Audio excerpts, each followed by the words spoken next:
એટલે વાણિયાના ઘરમાં ઉતર્યો. તેની વાણિયાની દુકાનો હતી. બધું લઈને આપ્યું, પણ ઘીનું ડબલું પેલું હાથમાં લીધું, કહું પેલો ગાડવા હતા ત્યાં તો માટીના. એ કોઈક અવાજ થઈ ગયો, વાણિયો જાગી ગયો, એને પગ પકડ્યો. એટલે શેઠવાણીને કીધું, શેઠવાણી પગ ચાલી જાય છે, હવે વધો આવે એવું નહીં.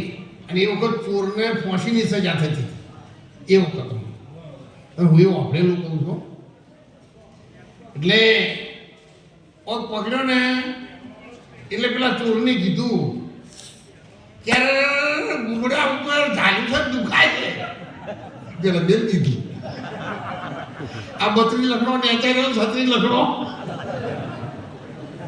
એટલે મને લોહીમાં આટલી બધી પાવર છે, એનર્જી છે. અને એટલા માટે જ્યારે જ્યારે જરૂર પડે ગાયો માટે, બેન દીકરીઓ માટે, સાધુ સંત માટે, દેશ માટે, આ દેશની ધરતી માટે, ત્યારે આ ક્ષત્રિય સમાજે મસ્તક આપતા એક ક્ષણ વાર પણ એને વાર કરેલી નથી ગાય. અને એવો આ સમાજ છે. એટલે હું વારંવાર વંદન કરું છું. ભગવાન રામે પણ આ સમાજમાં જન્મ લીધો છે. ભગવાન કૃષ્ણએ પણ આ સમાજમાં જન્મ લીધો છે. પહેલા યુગમાં પહેલા થઈ ગયા ને એ પણ ક્ષત્રિય રાજા હતો. બીજા યુગમાં હરિચંદ્ર રાજા એ પણ ક્ષત્રિય. ધર્મ રાજા એ પણ ક્ષત્રિય. અને ચોથા યુગમાં બલિ રાજા એ પણ ક્ષત્રિય. અને જૈનોના આપણે જૈન મંદિરની જોયું હાલત, એટલે મેં પૂછ્યું હતું, જૈનોના 24 ભગવાનમાં 22 ભગવાન તો આ ક્ષત્રિયો છે. એ બધા ઉઘાડા નહીં આમ તો ત્યાં ઉઠીને જતા પૂજા પણ હોય તો આરે બેસી ગયા. ભગવાન તો આ છે. એટલે હવે એક ભગવાનની હવારીની હોદી પૂજા થાય અને એનો વારદાર હોદના બાવળી અંદર કોથળી પીવે તો એની માનું દૂધ લાગે. એટલે ભૂલથી પણ જો કોઈ આ કરતું હોય વ્યસન તો આ દૂર થવું જોઈએ. હું ક્ષત્રિય છું, હું જાગીરદાર છું, મારી માં ક્ષત્રિયાણી છે. અને જેનું દૂધ મેં પીધું છે એ મોઢે ભોળાનાથનો પ્રસાદ લીધો છે. એ મોઢે દોલતરામ બાપુ આજથી માંડી અને દારૂ કે દારૂની કોથળી ના જાય અને ના જાય તો એના મનની અંદર એક ટેક હોય. અને સંસ્કૃતિને રખાવવા સમાજ જો પાછળ ખેલાઈ જાય તો સાહેબ આ સંસ્કૃતિને બીજું કોણ જાણે છે? એટલે ભક્તિ પણ તમને ભરેલી છે, વીરતા પણ તમને ભરેલી છે, સુરવીરતા પણ તમને ભરેલી છે.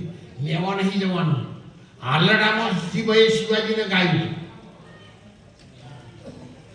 હાલરડામાં એટલે ઘોડિયામાં એને સંસ્કારો આપી દીધા હતા. એમ આપણે પણ આપણા બાળકોને ઘોડિયાની અંદર સંસ્કારો આપીશું. આ દેશ માટે, આ ધરતી માટે, સાધુ સંતો માટે ગમે ત્યારે જરૂર પડે ત્યારે તનથી મનથી અને ધનથી આ લોહી તૈયાર રહેવું જોઈએ. એવા સંસ્કારો આપણે આપણા બાળકોને આપીએ, સારું શિક્ષણ આપીએ, સાચું. પણ સાથે સાથે સંસ્કારો ખૂબ જરૂરી છે. સંસ્કારો સિદ્ધપુર સુધી ચાલશે અને શિક્ષણ 58 વર્ષની ઉંમર સુધી ચાલશે. પછી તમને એમ ના કહેતા 1 મહિનો 2 મહિના વધારો, એ પછી તમારા બોકડા ઉપર બેસવાનો વારો. રિટાયર અંગ્રેજી શબ્દ છે પણ ગુજરાતીમાં થાચેલા.